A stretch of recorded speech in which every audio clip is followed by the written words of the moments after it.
Хэнти аймгийнхаа цаг үеийн мэдээллийг өндөрхөн телевизээр өдөр бүрийн 19, 21, 23 цагуудаас хүлээн авч үзээрэй.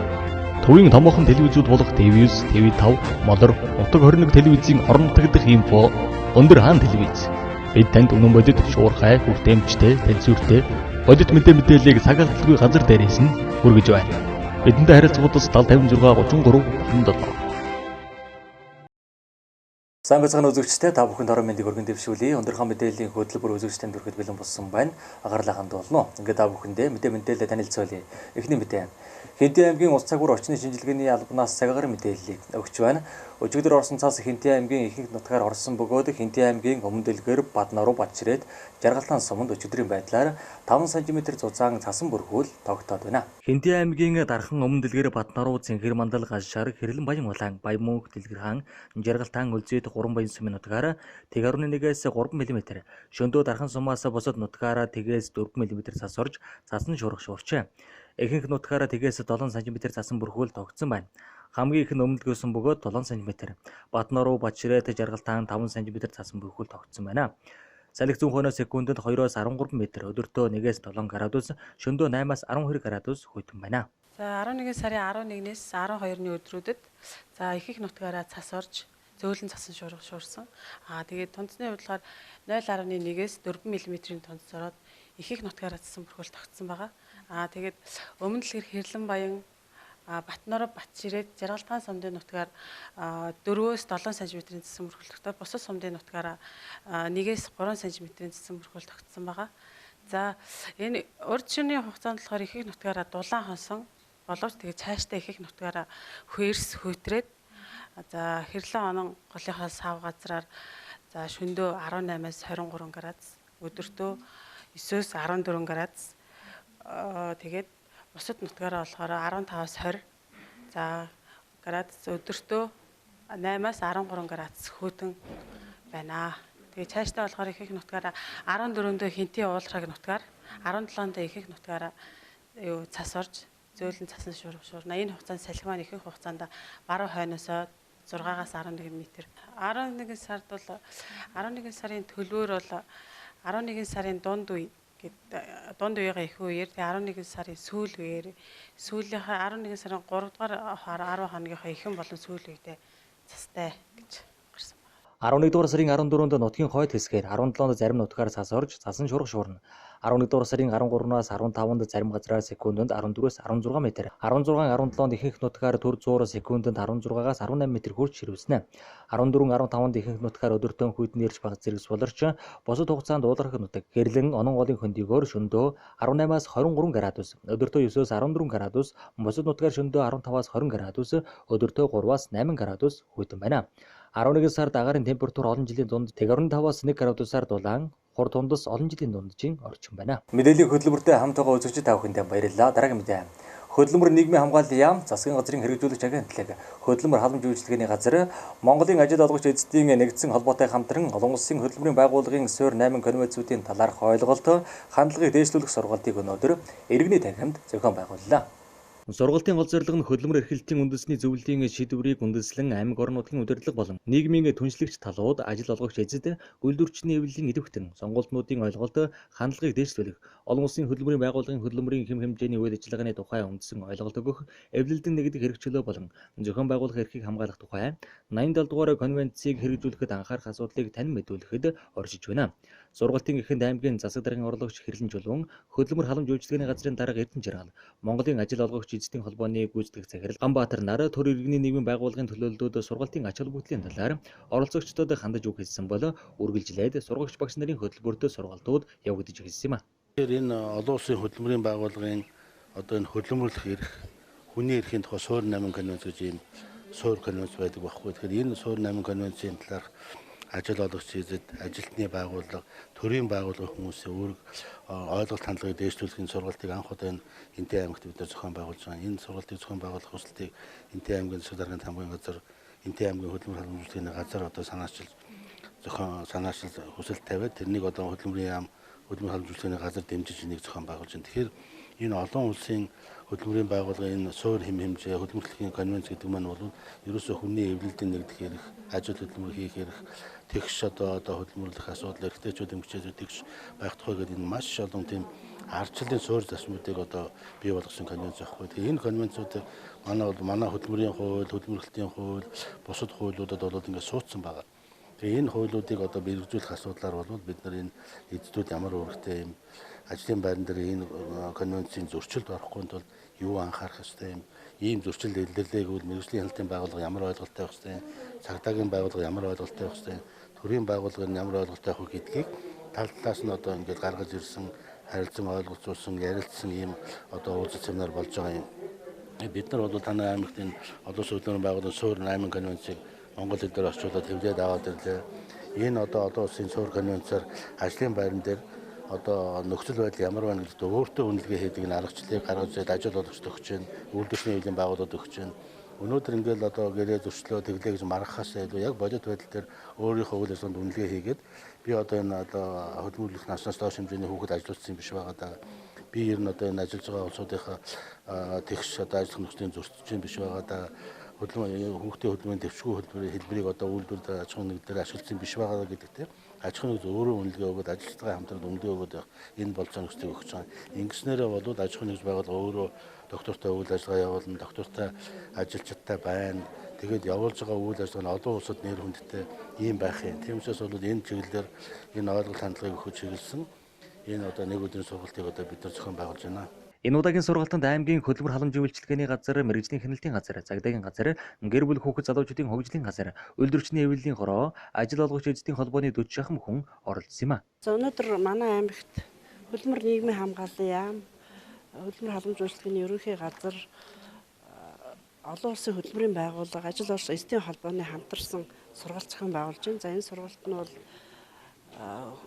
олон улсын хөдөлмөрийн байгууллагын суур 8 конвенц гэж байдаг. Хөдөлмөр эрхлэлтэй холбоотой одоо эмэгтэйчүүдийн хөдөлмөр, эвлэл нэгдэх эрх, ижил одоо ажилд ижил цалин хөрс олох гэдэг гол 8 конвенцийг бол суур 8 конвенц гэж нэрлэдэг. За энэ чиглэлээр энэ сайхан сургалтыг зохион байгуулж байна. За энд бол мэргэжлийн хяналтын байгууллага, ажил олгогч эзэдийн холбооны төлөөлөл, үйлдвэрчний байгууллагын төлөөлөл, мэргэжлийн боловсролын байгууллагын төлөөлөл, хүүхдийн байгууллагын төлөөлөл, аж ахуйн нэгж бизнес эрхлэгчдийн төлөөлөлөд нийлээд өргөн хүрээтэй одоо 40 гаруй хүн оролцож байгаа шиг байна. За энэ сургалтын бас нэлээд хувьд нь одоо 13 хүн үйлдвэрчний байгууллагын төлөөлөл, үйлдвэрчний холбооны тэргүүлэгчид, идэвхтэн сонгуультнууд, хороодын дарга нар энэ сургалтад оролцож байгаа. За энэ ер нь конвенцуудын талаар бол үйлдвэрчний байгууллагууд, ажил олгогчид, ер нь ажил эрхэлж байгаа хүн болгон мэдэх ёстой чухал конвенцууд байгаа. Тэгэхээр энэ конвенцуудын талаарх мэдлэг бол бас харьцангуй байдаг. Ялангуяа ажил олгогчид манай эрхлэгч захирлууд юм уу энэ талын мэдээлэл бол бас авдаг л баг. Гэхдээ энэ одоо маш их гоё сургалт болж байна л да гэж ойлгож байна. Тодорхой гарын авлага, ном материалтай. Тэгээ энд оролцож байгаа хүмүүс бол энэ мэдлэг мэдээллийг аваад өөрсдийнхөө байгууллагад, өөрсдийнхөө гишүүдэд хүргэх байх. Одоо бид нар бол хүргэхийг дандаа шаарддаг. Оролцож байгаа хүмүүсээ очиод мэдээллийг сонсоогүй бусад хүмүүстэй мэдлэг хүргэх энэ чухал байгаа. Тэгэхээр үйлдвэрчний байгууллагын энэ сургалтыг маш их ач холбогдол өгж, маш их талархалтай хүлээн авч энд одоо мөрөн сумынхаа үйлдвэрчний дарга гишүүдийн төлөөллийг бас оролцуулж байгаа. Ойрын сумдаас дуудсан байгаа.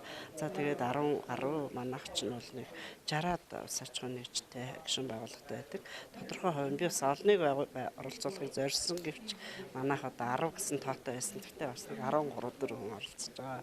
Тэгээ энэ чухал мэдээллийг авч байгаагаараа бас Сэнтийн аймагт энэ конвенцуудын хэрэгжилтийг ийм конвенцууд гэж байна гэж мэдж байгаа бах зарим нь энэ конвенцууд зөрчигдүүл яадаг юм байна. Олон улсын түвшинд бас ямар одоо улс орны түвшинд ямар хариуцлага хүлээдэг юм байна. Ямар хор холбогдолтой байдаг юм байна гэж мэдж байгаа хаа маш. Олон улсын хөдөлмөрийн байгууллага нь нийгмийн шударгасны зарчмууд, олон улсын түвшинд хүлээн зөвшөөрөгдсөн хүний эрх болон хөдөлмөрийн хүрээнд дэх эрхүүдийг дэмжих зорилгоор 1919 онд байгуулагдсан бөгөөд 1946 онд нэгдсэн үндэсний байгууллагын анхны төрөлдсөн байгууллага болж үжээ.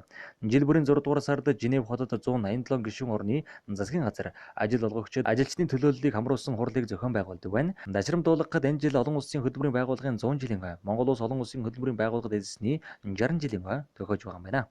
Дараагийн мэдээ Хинтээ аймгийн цагдаагийн газрын санаачилгаар хүүхэд хууль аймгийн аврах шалгаруулах тэмцээнийг 17 дахь жилдээ амжилттай зохион байгууллаа. Энэ жилийн шилдгээр Хинтээ аймгийн Батнар ус сумын ерөнхий боловсролын сургуулийн тань туслын баг шилдгээр шалгарсан байна. Хинтээ аймгийн иргэдийн төлөөлөгчдийн хурлын дэргэдэх гэмтэргээс урьдчилан сэргийлэх ажлыг зохицуулах салбар зөвлөл боловсрол соёл урлагийн газар, гэр бүл хүүхэд залуучдын хөгжлийн газар хамтран Хинтээ аймгийн цагдаагийн газрын санаачилгаар хүүхэд хууль аймгийн аврах шалгаруулах тэмцээнийг 17 дахь жилдээ 2 шаттайгаар амжилттай зохион байгуулсан байна. Тэмцээний гол зорилго нь гэмтэрэг зөрчлөөс урьдчилан сэргийлэх, ажилд хүүхдийн оролцоог нэмэгдүүлэх, сурагчдын хууль эрх зүйн мэдлэгийг хөгжөөнд хэлбэрээр хуулиа сурталчлах зорилгоор уламжил болгон зохион байгуулж байна. Хинтээ аймгийн цагдаагийн газраас 17 дахь жилдээ амжилттай зохион байгуулж байгаа хүүхэд хууль тэмцээн ийхүү амжилттай зохион байгуулж дөнгөө гаргалаа сая. За энэхүү тэмцээн нь ерөнхий боловсролын сургуулийн сурагчдын хууль эрх зүйн мэдлэгийг хөгжөөнд цэнгэнт байдлаар одоо оновчтой байдлаар одоо ойлгуулах тийм зорилготой бол тэмцээн байдаг. Тэгээд энэхүү тэмцээний маань энэ жил 19 оны одоо 10 сарын 21-ний өдрөөс одоо 11 сарын 9-ний өдрүүдэд бол ингээд бүсийн хэмжээнд болон одоо аймгийн аврах шалгаруулах хэмжээнд гэсэн 2 үе шаттайгаар амжилттай зохион байгуулагдсан. За энэхүү тэмцээний маань одоо 1-р байранд одоо Батнар ус сумын ерөнхий боловсролын сургуулийн одоо тань туслын баг, 2-р байранд хаан хинтээ цогцлбор сургуулийн сүл баг, 3-р байранд үндэсний лаборатори 1-р сургуулийн ховсол баг тус шалгарч одоо өргөмжлөл мөнгөн шагнаглаа. За энэхүү тэмцээнийг маань одоо жил болгон уламжлалт болон зохион байгуулахад одоо аймагт гэмтэргээс урьдчилан сэргийлэх ажлыг зохицуулах салбар зөвлөл болон сумдын гэмтэргээс урьдчилан сэргийлэх зөвлөлүүд маань хамтран байнга зохион байгуулдаг. Ингээд энэхүү тэмцээний маань амжилттай зохион байгуулахад тусалцаа үзүүлсэн сумдын болон аймгийн гэмтэргээс урьдчилан сэргийлэх салбар зөвлөл ерөнхий боловсролын сургуулийн захирал удирдлагууд та бүхэнд бас талархаж байгаагаа энэхүү ялтанд бас илэрхийлье. Тэмцээнд бүс бүсээ шалгарсан багууд хурд хүч ахвалсан ба мэдлэг оюунаас сорин өрсөлдсөн бөгөөд урд бүсээ шалгарсан гашар сумын ерөнхий боловсролын сургуулийн 8 шарга баг, баруун бүсээ шалгарсан хурх тоцгоны ерөнхий боловсролын сургуулийн хязгааргүй баг, зүүн бүсээ шалгарсан Батнар ус сумын ерөнхий боловсролын сургуулийн тань туслын баг, хэрлэн лаборатори 1-р сургуулийн ховсгал баг, хан хинтээ цогцлбор сургуулийн сүлд, Тэмүүжин цогцлбор сургуулийн дэнс, хэрлэн 4-р сургуулийн Эрдэнэбаян багууд оролцсон байна. Тэмцээний нийт тоноогоор 3-р байранд хэрлэн лаборатори 1-р сургуулийн ховсгал баг, 2-р байранд хан хинтээ цогцлбор сургуулийн сүлд баг, шилдгээр Батнар ус сумын ерөнхий боловсролын сургуулийн тань туслын баг шалгарч цомын эзэн болсон байна. Хүүхэд хууль гэдэг тэмцээнд оролцсондоо бид туйлыг татаа байна. Бид нар хүүхэд хууль гэдэг тэмцээнийг далимдуулж хууль эрх зүйн хэмжээний мэдлэг өөрсдөө маш их хэмжээний болсон гэдэг. Хууль гэдэг зүйлийг ерөөсөө хүмүүс заавал насанд хүрсэн хойноо ч юм уу одоо хууль эрх зүйг дагаж баримтлан гэсэн үйл явдалтайгаар өнөө хүртэл ирсэн.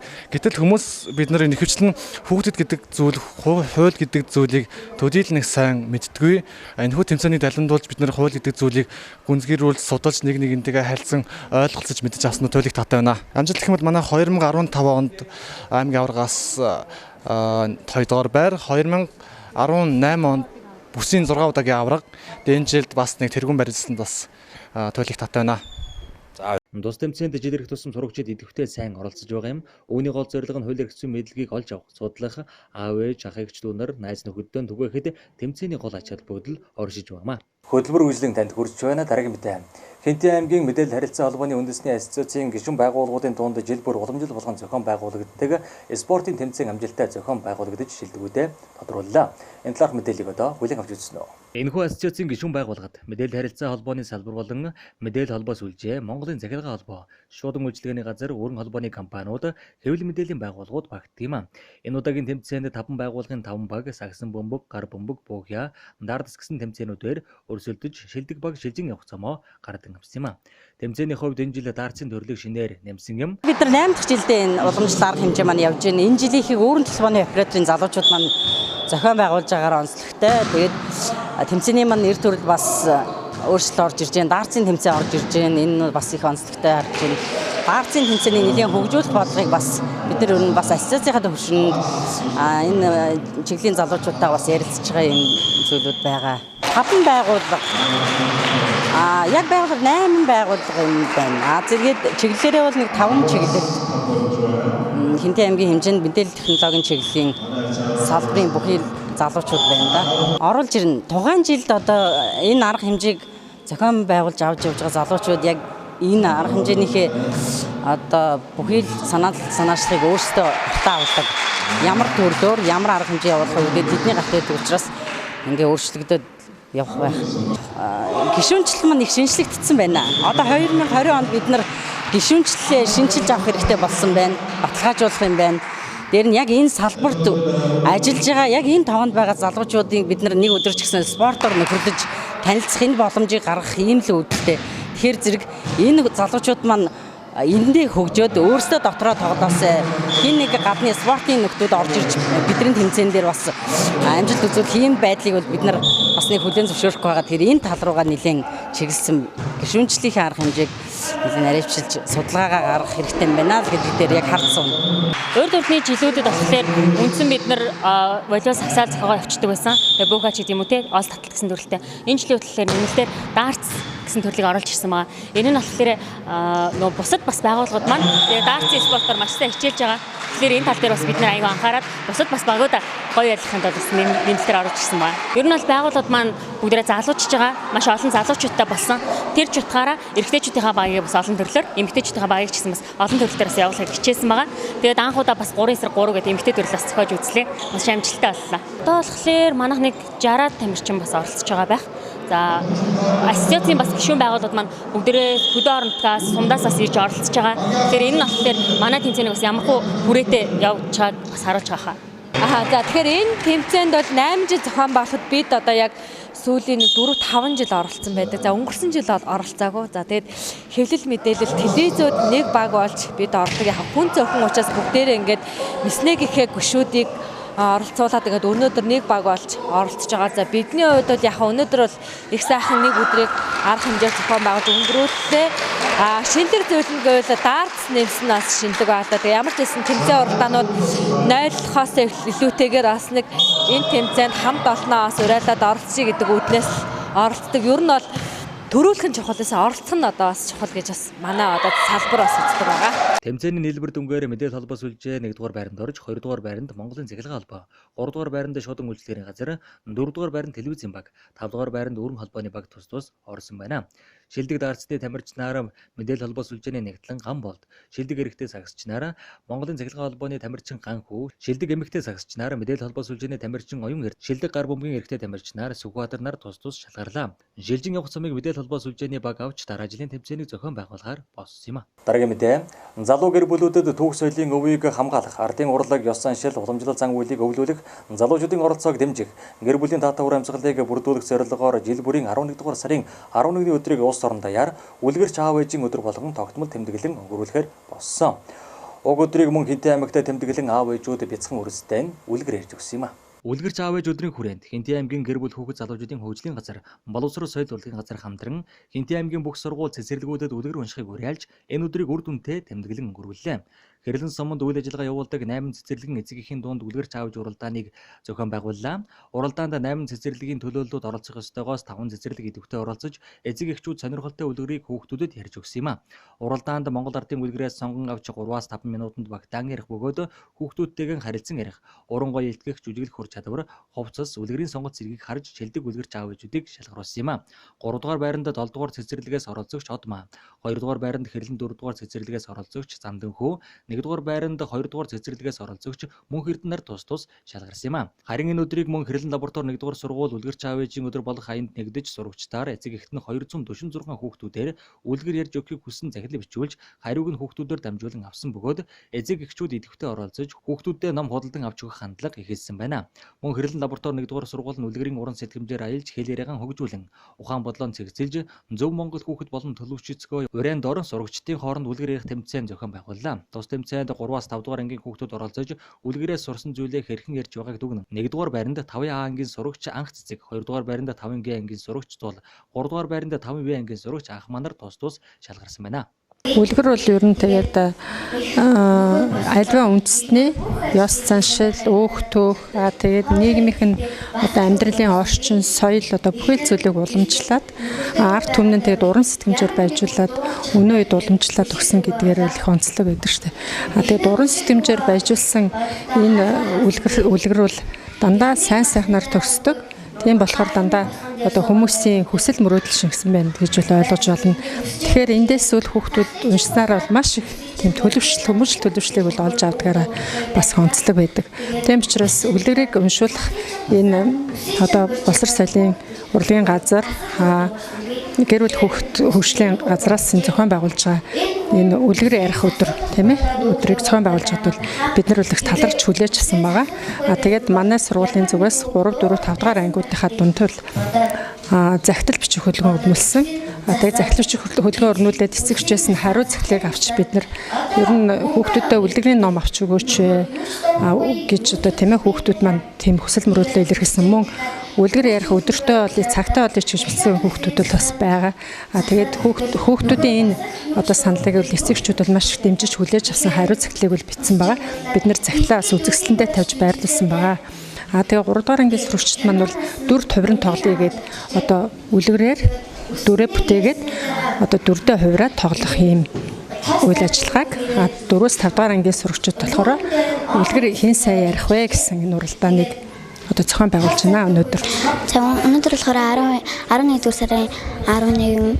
Тэгээд энэ өнөөдөр үлгэрч бийж үлгэрээс сонсох юм их бий. Үлгэрээс сурах их юм бий гэсэн юм аян зохиогдож байгаа. За энэ аян надад маш их таалагдсан. Тэгээд ээж аавдаа бид нар ном авъя гэсэн уриалгатай тийм цагтл бичсэн. Ээж аав нар маань маш гоёор ингээд хүлээж авсан би бүр маш их баяртай байгаа. За ингээд энэ үлгэрийн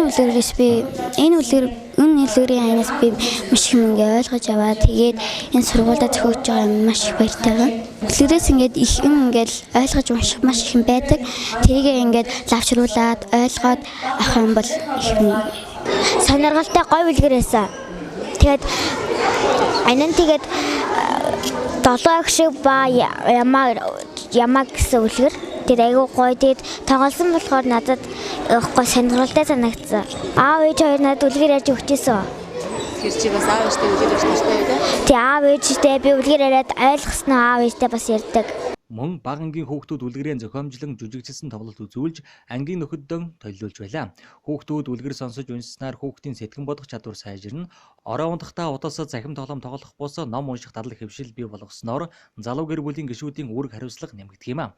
Гэр бүлийн таатай ур амьсгалыг бүрдүүлж хүүхэд өөрөө ном унших сонирхол, цэдэл төрөхөөс гадна ёс суртахуун, өв боломжлол, ураг удмын боловсрал олгох, их оронч сэтгэлгээг бий болгоход үлгэрийн ач холбогдол нэн чухал байна. Өнөөдрийн мэдээллийн хөтөлбөртэй хамт байсан үзэгч та бүхэнд баярлалаа. Маргааш мэдээлэлээр эргэн уулзтлаа. Түр баяр төвзөгчтэй.